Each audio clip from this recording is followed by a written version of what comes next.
Bom dia, queridos irmãos. Nesta quarta-feira, dia 30 de setembro, nos encontramos aqui em Belém do Pará para partilhar uma semana com os nossos irmãos e mandamos abraços de todos eles para vocês também.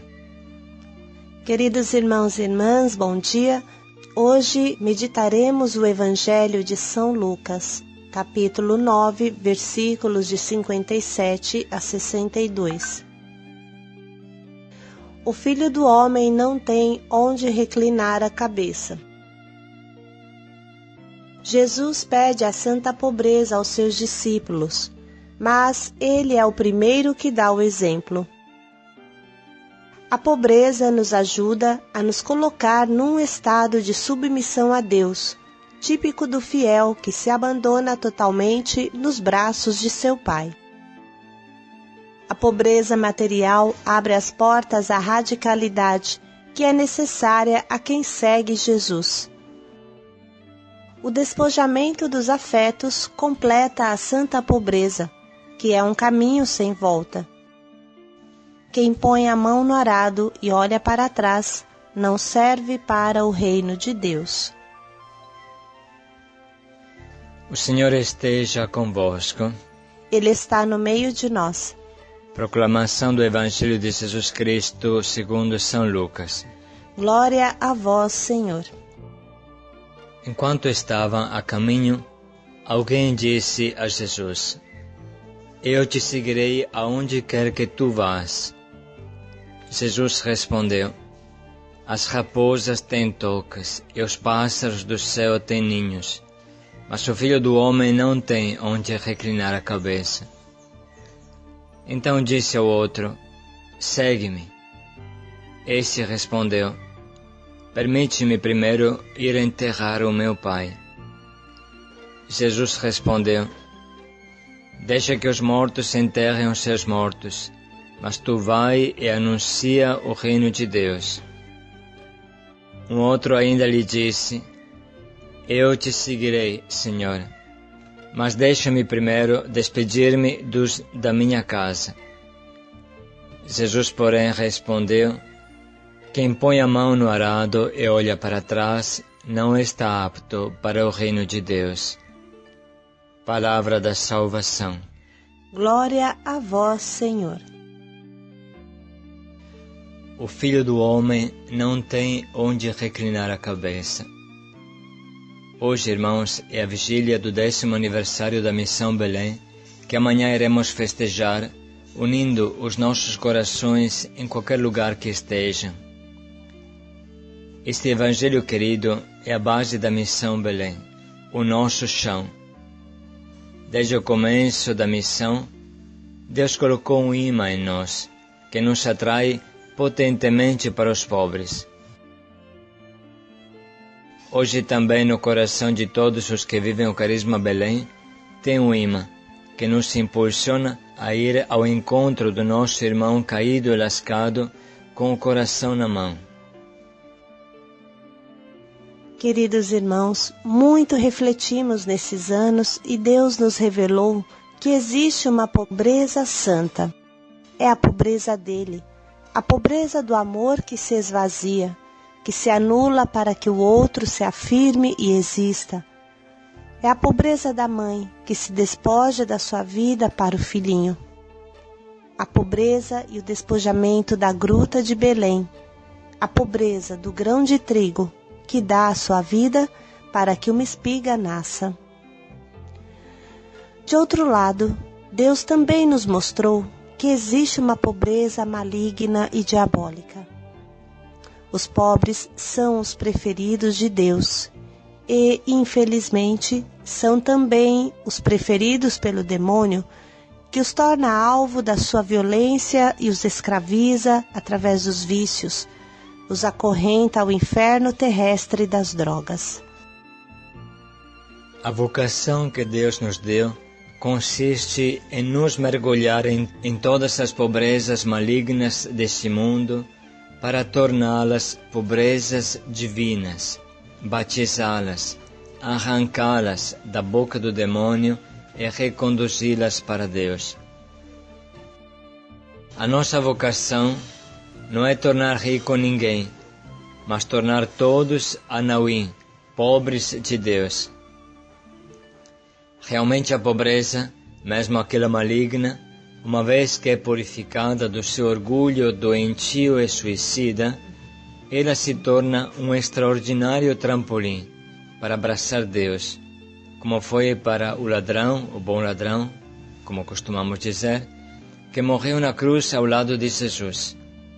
Uma vez que ele se deixou batizar pelo sangue de Cristo, se rendeu a Jesus, Senhor, lembra-te de mim quando entrares no teu reino, ele foi o primeiro a entrar no céu, canonizado pelo próprio Jesus.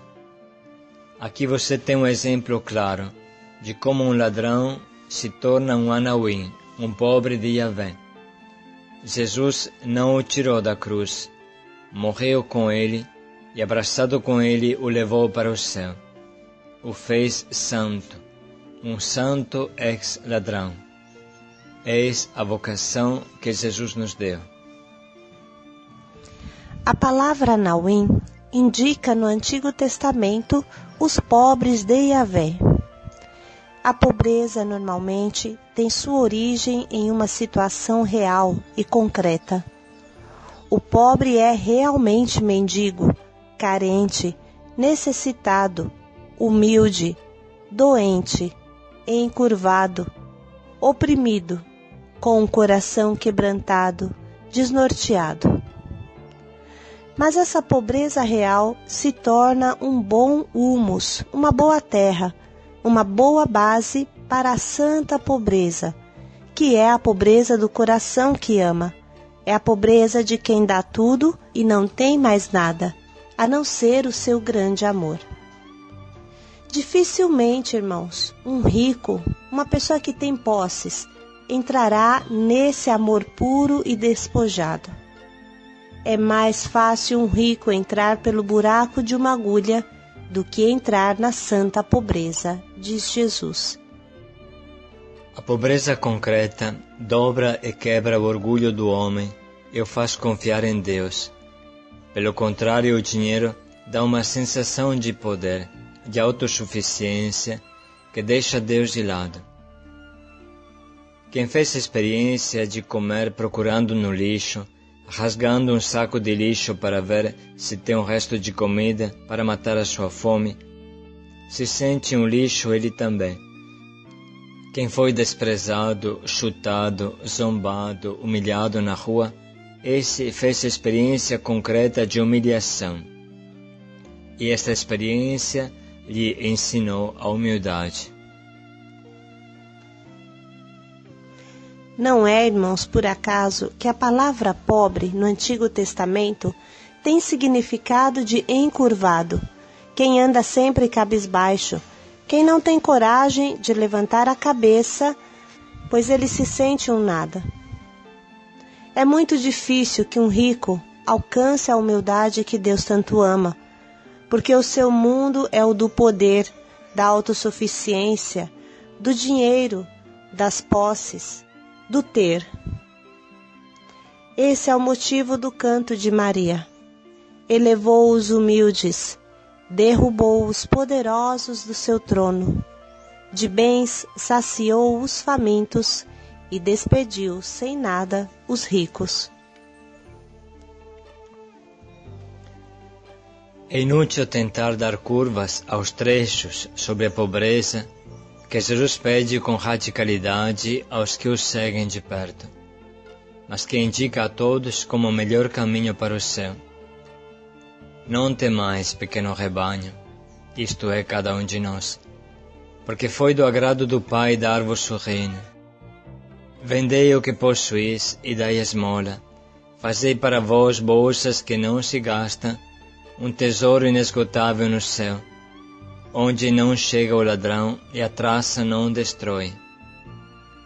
Pois se onde estiver o vosso tesouro, ali estará também o vosso coração. Irmãos, se for difícil procurar, buscar logo a humildade, a total submissão a Deus, então podemos procurar os humilhados, os pobres desse mundo, para que eles nos ensinem como é a humildade, procuremos toda a humilhação, mesmo injusta, sem nos queixar. Vamos recebê-la como das mãos de Deus, pois é Ele que nos manda para aprendermos a ser humildes.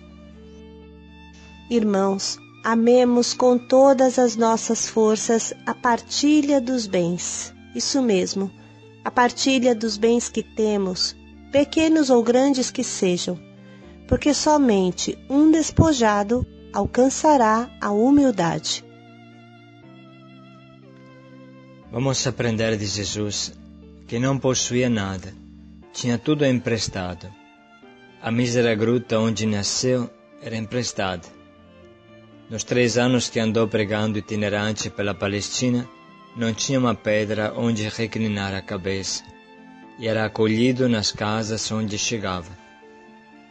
Até o burrinho com qual entrou em Jerusalém era emprestado. A sala da Eucaristia, o cenáculo, era emprestada. O túmulo onde foi sepultado era emprestado. Jesus não tinha nada de próprio, e no momento da morte se despojou de tudo completamente.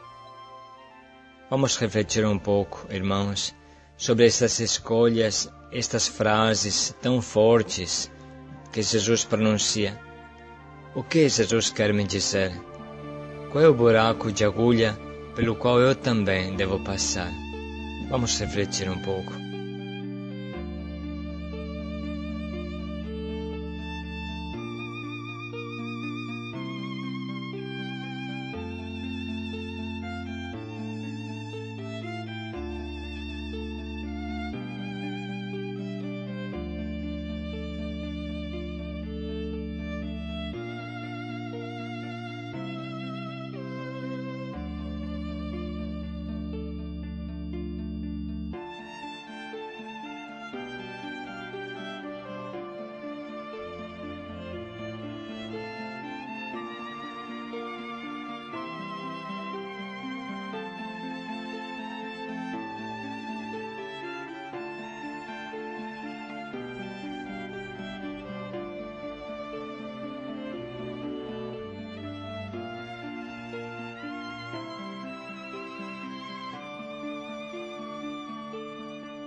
E agora vamos escutar novamente o trecho do Evangelho, para que o Espírito Santo nos sugira um propósito e que este dia seja uma preparação para a festa de amanhã.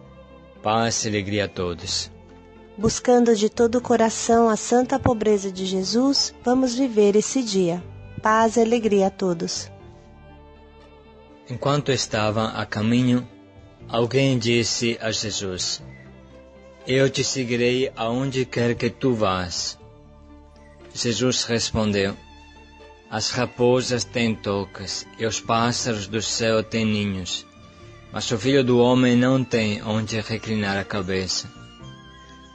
Então disse ao outro: Segue-me.